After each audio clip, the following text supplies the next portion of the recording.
Hi guys, at nagyaya nga si Bossing. Punta daw kami sa Nueva Ecija. Ayan guys, samahan niyo po kami. Arat na guys.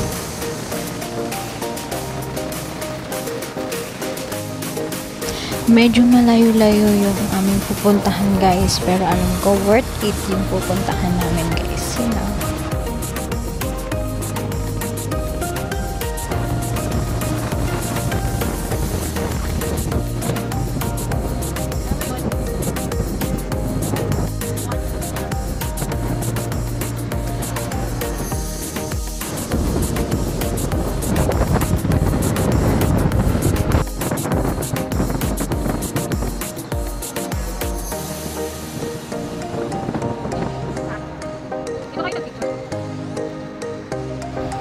At nandito na nga po pala tayo sa Nueva Ecija.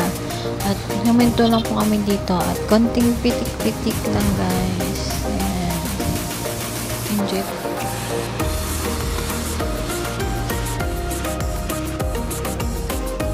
At ito na nga guys. Umalis na kami. Pagkatapos namin mamitik ng konti. Tapos ayan. Pupunta na po daw po kami sa pupuntahan po talaga namin. Ayan.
Ayan guys, nandito na po pala kami sa aming destination guys. Worth it. Worth it talaga guys. Ang ganda ng lugar guys. Promise. Babalik-balikan nyo talaga guys.